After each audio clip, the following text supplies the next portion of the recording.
श्री शिवलीलामृत कथा अध्याय पहिला दाशार्य कलावती आख्यान। श्री गणेशाय नमः। हे शिवशंकरा, तू अनादि अनंत पूर्ण ब्रह्मानंद मायातीत आहेस।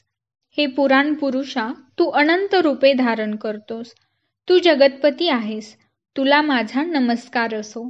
हे पंचानना विश्वंभरा मदनांतका, तुझा जय जयकार असो। हे भाललोचना, तू आपल्या भक्तावर प्रेम करणारा आहेस। हे उमानाथा, तू आपल्या मस्तकावर स्वर्गगंगेला धारण केले आहेस। हे कर्पूर गौरा, तू आपल्या भक्तांचे रक्षण करतोस। तू सर्वांचे भय नाहीसे करतोस, आपल्या भक्तांना संसार सागरातून पार नेतोस। तू सदाशिव शांत अचल आहेस। तुझ्या ठिकाणी कोटी सूर्यांचे अढळ तेज आहे। तू अनंत ब्रह्मांडाचा नायक विश्वरक्षक आहेस। ब्रह्मा विष्णू सहस्रमुखांचा शेष इंद्रादी सर्व देव ऋषीमुनी तुझे सदैव ध्यान करीत असतात।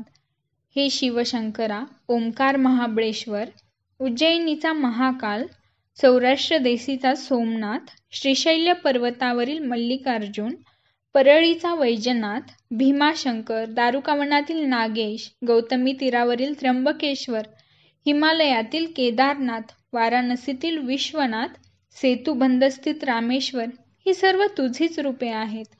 अशा सर्वोत्तम शंकरा, तुझे महात्म्य वर्णन करण्यास वेदशास्त्रेही असमर्थ आहेत।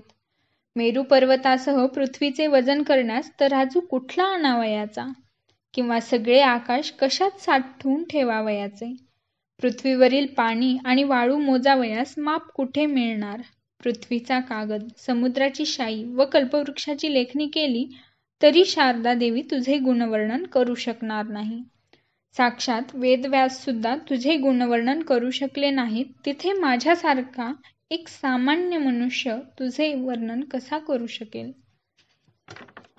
हे ऐकताच भगवान सदाशिव प्रसन्न झाले व मला म्हणजे श्रीधराला म्हणाले, तू शिवलीलामृत ग्रंथ लिहिण्यास प्रारंभ कर, मी तुझ्या मुखाने माझे सद्गुण वदवीन। श्रोते हो, आता सावध चित्ताने श्री शिवलीलामृत श्रवण करा। स्कंद पुराणातील ब्रह्मोत्तर खंडात शिवलीलामृत शुकदेवांनी सांगितले आहे।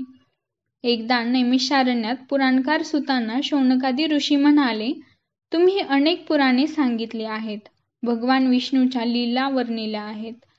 रामायण महाभारत भागवत ऐकून आमचे कान तृप्त झाले, आता शिवलीलामृत श्रवण करण्याची आमची इच्छा आहे। तेव्हा सूत म्हणाले, ऋषी हो, आता लक्षपूर्वक शिवलीलामृत ऐका। हे शिवलीलामृत मोठे अद्भुत असून त्याच्या श्रवणाने पातकांचे पर्वत जळून जातात। आयुष्य आरोग्य व ऐश्वर यांचा लाभ होतो। श्री शंकराच्या कृपेने संतती संपत्ती व ज्ञान मिळते। कलिदोषाचा नाश होतो। सर्व यज्ञामध्ये जपयज्ञ श्रेष्ठ, म्हणून शिवषडाक्षर मंत्राचा ओम नमः शिवाय जप करावा। दुसरा मंत्र शिवपंचाक्षर नमः शिवाय मंत्र, दोहोंचे फळ सारखेच आहे। ब्रह्मादी देव याच मंत्राचा जप करतात। या शिवमंत्र जपाने दारिद्र्य दुःख भय शोक व सर्व पातकांचा नाश होतो। या मंत्राचे महात्म्य सांगावे तेवढे थोडेच। सर्व शास्त्रात वेदांत श्रेष्ठ, सर्व शस्त्रात पाशुपत्य श्रेष्ठ, सर्व तीर्थात प्रयाग श्रेष्ठ, त्याचप्रमाणे सर्व मंत्रामध्ये शिवपंचाक्षर मंत्र श्रेष्ठ आहे। या मंत्राचा जप सर्वांनी करावा, त्यासाठी कोणतेही बंधन नाही। या मंत्र जपासाठी आणखी कोणत्याही क्रिया किंवा विधी करावे लागत नाहीत। या मंत्राचे जे सतत जप करतात त्यांचे सर्वतोपरी रक्षण स्वतः शंकर करतात।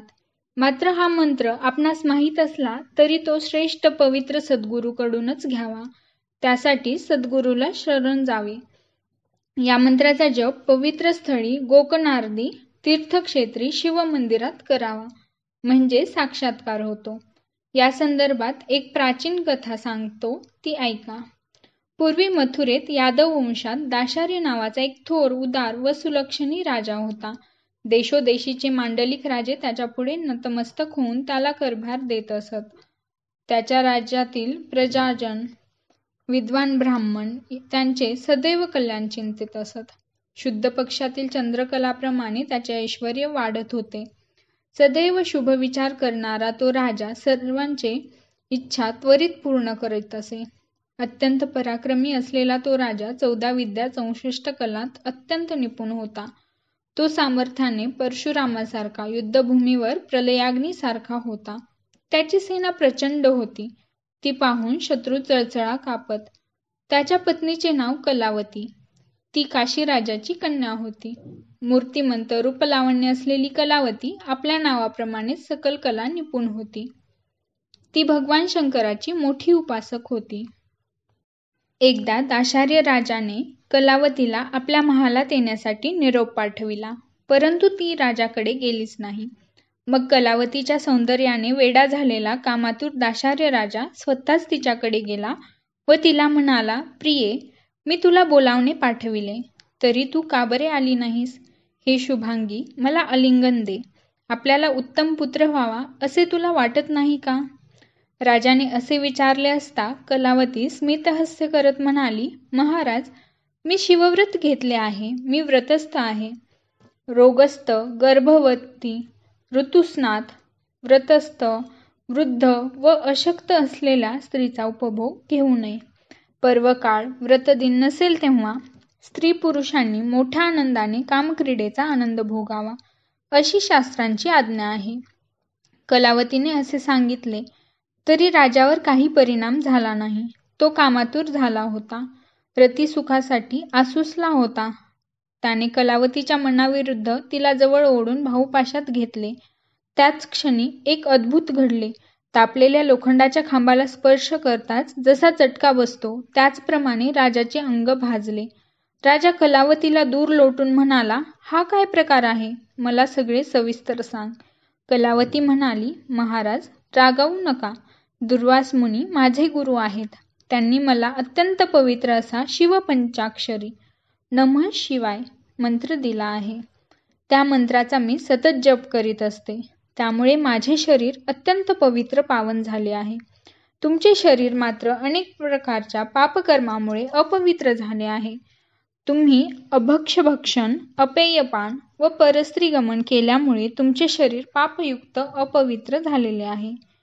माझ्या सद्गुरूंच्या कृपेमुळे मला त्रिकाल ज्ञान झालेले आहे. तुम्ही कधीही जपतप शिवाचरण केले नाही. तुमच्या हातून गुरुसेवा घडलेली नाही. तुम्हाला मृत्यूनंतर भयंकर असा नरकवास भोगावा लागणार आहे, असे कलावतीने सांगितले असता राजाला मोठा पश्चाताप झाला. स्वतःचे पापाचरण आठवून दुःखाने त्याचा कंठ दाटून आला. तो कलावतीला म्हणाला, हे गुणवती, तो शिवमंत्र मला दे. मी त्या मंत्राचा जप करेन. त्यामुळे माझी सर्व पापे जळून भस्म होतील. त्यावर कलावती म्हणाली, महाराज, मी तुमची पत्नी आहे. तुम्ही माझे प्राणेश्वर गुरु आहात. मला मंत्र सांगण्याचा अधिकार नाही. यादव कुळात गर्गमुनी हे श्रेष्ठ गुरु आहेत. ते वसिष्ठ, वामदेवांच्या प्रमाणे परमज्ञानी आहेत. त्यांना शरण जाऊन तुम्ही शिवदीक्षा घ्यावी. मग दाशार्य राजा कलावतीसह गर्गमुनीच्या आश्रमात गेला. गर्गमुनींनी त्या दोघांचे स्वागत करून विचारपूस केली. तेव्हा राजाने गर्गमुनींना साष्टांग नमस्कार घातला. मग हात जोडून तो म्हणाला, गुरु महाराज, मी महापापी आहे. मला शिवदीक्षा द्या. मला शिवमंत्र द्या. सर्वज्ञ गर्गमुनीने सर्व काही ओळखले. मग त्यांनी राजाला यमुना नदीवर नेऊन स्नान करावयास लावले. राजाने कलावतीसह यमुना नदीत स्नान केले. यथाविधी शिवपूजन केले. गुरु गर्गमुनींना रत्नांचा अभिषेक केला. त्यांना दिव्य वस्त्रालंकार अर्पण करून त्यांची पूजा केली. मग दाशार्य राजा हात जोडून उभा राहिला असता गर्गमुनींनी त्याला आपल्या छातीशी धरून त्याच्या मस्तकावर हात ठेवला व त्याला शिवपंचाक्षर मंत्र दिला. तो मंत्र मिळताच राजाच्या हृदयातील अज्ञान नाहीसे झाले. त्याचे अंतःकरण ज्ञानप्रकाशाने भरून गेले. त्या मंत्राचे सामर्थ्य केवढे! राजा मंत्राचा जप करू लागला असता त्याच्या शरीरातून कोट्यावधी कावळे बाहेर पडले. कित्येकांचे पंख जळाले, कित्येक तडफडत बाहेर आले व जळून भस्म झाले. ते पाहून राजाला मोठे आश्चर्य वाटले. त्याने गर्गमुनींना नमस्कार करून विचारले, हे कावळे कुठले? ते माझ्या शरीरातून बाहेर कसे आले? आता मला देवासारखे दिव्य रूप कशामुळे प्राप्त झाले? माझ्या मनातील आशा, तृष्णा, कल्पना, भ्रांती, वासना मला छळत होत्या, पण आता तुमच्या कृपेने त्या पूर्ण नाहीशा झाल्या आहेत. आपण मला दिलेला शिवपंचाक्षरी मंत्र खरोखर धन्य आहे. आपणही धन्य आहात. आता मला पूर्वीच्या 1000 जन्मांचे ज्ञान झाले आहे. माझी सर्व पातके कावळ्यांच्या रूपाने माझ्यातून बाहेर पडून भस्म झाली. गुरु महाराज, माझ्या हातून घडलेल्या पातकांची गंती किती करावी? सुवर्ण चोरी, अभक्ष भक्षण, सुरापान, गुरुद्रोह, परदारागमन, गुरुनिंदा अशी असंख्य पापे मी केली होती. याशिवाय ब्राह्मण हत्या, स्त्री हत्या, गुरुहत्या, परनिंदा, पशुहत्या, वेदद्रोह, प्रसादभेद, लिंगभेद, पंक्तीभेद, हरिहरभेद, ज्ञानचोरी, ग्रंथचोरी, पक्षीघात, खोटे भाषण अशी ही असंख्य पापे मी केली होती. मातृपितृ हत्या, परद्रव्याचा अपहार, कन्या विक्रय, गोविक्रय, आत्महत्या, भ्रूणहत्या इत्यादी महापातके मी केली होती. लहान सहान पातकांची तर गंतीच नाही. इतकी सगळी पातके कावळ्यांच्या रूपाने माझ्या शरीरातून बाहेर पडली व जळून भस्म झाली. थोडेफार पुण्य गाठी होते म्हणून हा नरदेह प्राप्त झाला. आपल्या कृपेने सर्व पातकातून मी मुक्त झालो, असे बोलून दाशार्य राजाने पुन्हा पुन्हा गुरूंना वंदन केले. मग राजा कलावतीसह आपल्या घरी परत आला. कलावतीने मोठ्या चातुर्याने राजाचा उद्धार केला. राजा नित्यनेमाने शिवपंचाक्षरी मंत्राचा जप करू लागला.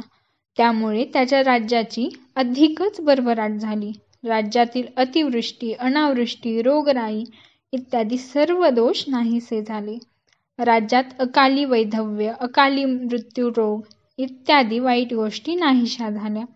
राजा कलावतीसह सर्व सुखांचा उपभोग घेत सुखाने राज्य करीत होता. राजाची सगळी प्रजा शिवोपासना करू लागली. सगळीकडे शिवकीर्तन, शिवपूजन, रुद्राभिषेक, ब्राह्मण भोजन यथाविधी होऊ लागले. दाशार्य राजाचे हे आख्यान जे पठण श्रवण करतील, लिहून काढतील, त्याचे नीट रक्षण करतील, त्यांचा संसार सफळ संपूर्ण होईल. भगवान सदाशिव त्यांचे पूर्ण रक्षण करतील. जे शिव महात्म्याचे पठण श्रवण करतात ते स्त्री पुरुष खरोखर भाग्यवान होत. आता यानंतरची कथा अधिकच सुरस आहे. सर्वांनी तिचे परमश्रद्धेने पठण श्रवण करावे. स्वतः शिवशंकरच माझ्या मुखातून बोलत आहेत. स्कंद पुराणाच्या ब्रह्मोत्तर खंडातील शिवलीलामृत ग्रंथाचा पहिला अध्याय समाप्त. श्री सांब सदा शिवार्पणमस्तु. ओम नमः शिवाय.